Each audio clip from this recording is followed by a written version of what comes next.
Hey there, this is Mr. Icarus, and welcome to yet another edition of Icarus Versus. This time round, we're checking out Broforce. Fresh out of the early access gates, this game is now in its fully fledged final form, enabling us to cast a critical eye across it and determine whether it's truly up to snuff. So, for those of you out there who have no idea what Broforce is about, imagine all of your favorite 80s action heroes inexplicably smushed into a game that seems to be the bastard child of Contra and Metal Slug, and then you might have some idea of what to expect from this particular game. It is utterly ridiculous, completely over the top, and it's about as dumb as a bag of hammers. So, what's the gameplay like? Pretty fun, to be perfectly honest. It largely revolves around murdering everyone that isn't you in a stage and rescuing prisoners. For every prisoner that you rescue, you shift through to a different bro in your Broforce stable, and each bro has a slightly different style of attack, leading to a really interesting ADD style of gameplay. You've got to constantly shift to different styles, to different methods of attacking your enemies. You've got melee-focused characters like this guy's clearly Blade. The last one was Neo from The Matrix, and for every set of prisoners that you rescue, you'll unlock extra bros for your stable. I'm pretty sure this is Rose McGowan out of Planet Terror. She's got a machine gun for a leg. We're going to test this theory out. Yep, that's right. And as you can see, you traverse and attack in slightly different ways for each bro, so it never really settles down long enough to become boring. And every now and again, you'll get this as well. It'll introduce a new type of enemy. These guys, bruisers, turn up quite frequently throughout the course of the game. Other enemies that get that kind of splash screen are largely bosses, and hopefully we'll run into one in a little while. But first, I'm going to try using one of my special attacks on these guys and try not to die. We've got 5 lives, which is from all the prisoners that we rescued. Oh, wow. That's pretty powerful. That lets us jump pretty high up into the air, and we've already killed Satan. Believe it or not, the aim of most levels is to kill Satan at the end of it, because obviously Satan is the ultimate evil and the dominant force behind all terrorism in the world ever. As I said, this game is pretty much as dumb as a bag of hammers, and it'll tell you how many terrorists you've killed using that rather interesting graphic at the end there, and it'll tell you how long you took to complete it. And as you can see, each stage is pretty much designed to be bite-sized. If you're using co-op, your friends can rescue prisoners in order to increase their own lives, in order to get extra bros, and if you die, if you run out of lives, they can rescue a prisoner in order to bring you back. So, there's lots of interesting elements at play here. We're going to jump straight to Stage 2, which is Threat Level Yellow. But yeah, the sheer variety that you have available to you in terms of different bros in the Broforce team is just absolutely staggering. I mean, this one, for example, this is Jean-Claude Van Damme's character out of Universal Soldier, and what you can do with him is you can resurrect dead terrorists to use as allies, which is nuts. It's probably a mechanic that you'd see fully fleshed in its own full game, but here it's just a little bit of flavor, it's a little bit of variety. Here's another Jean-Claude Van Damme character that can pause time and just storm through at full speed, laying waste. I just love it. I love it to bits. You don't ever have a chance to settle down and get bored with any particular aspect of this game. It's just constantly moving, constantly changing, constantly exploding.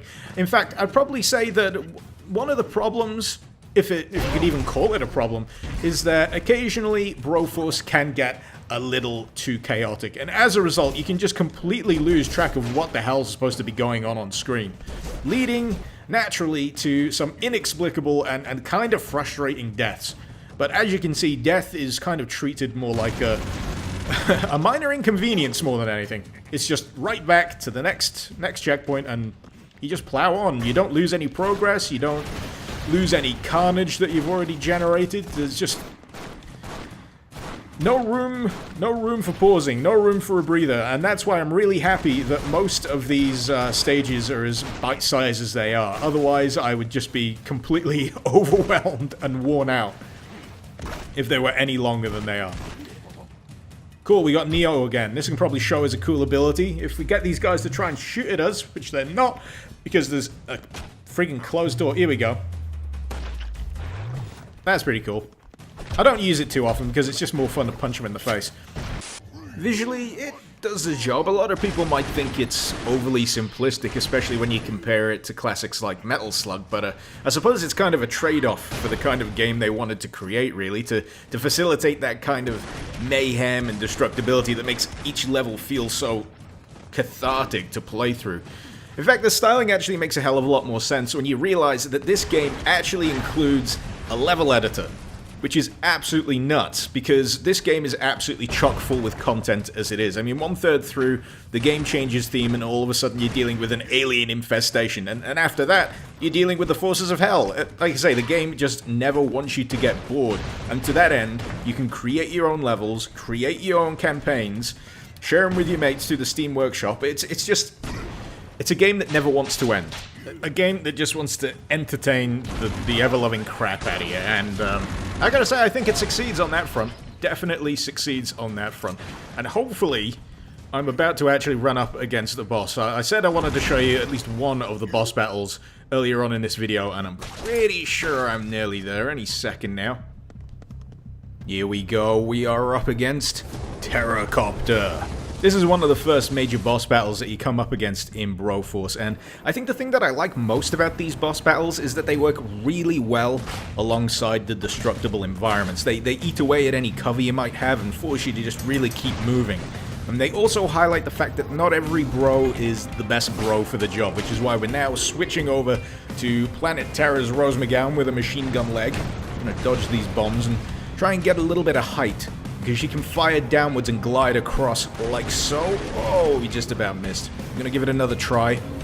Gotta wait for it to lower itself down. Still not quite. Maybe third time's a charm.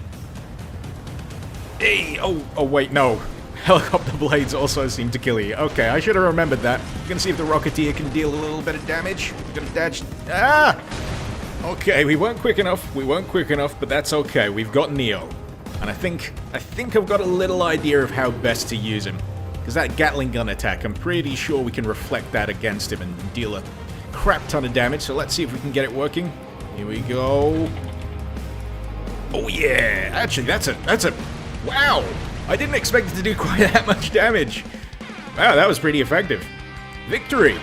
But that's the kind of thing I love about experimenting in boss battles with different bros like that. There's always some kind of unexpected solution that you can stumble across. But yeah, that's Broforce. Utterly ridiculous, ridiculously entertaining, even more so with friends, I find. And if you fancy wading through the mayhem of Broforce yourself, feel free to click on the Steam store page link in the description below, where you can normally bag the game for $14.99, £11.99, or €13.99. This has been Mr. Icarus. Thank you very much for watching. Icarus out.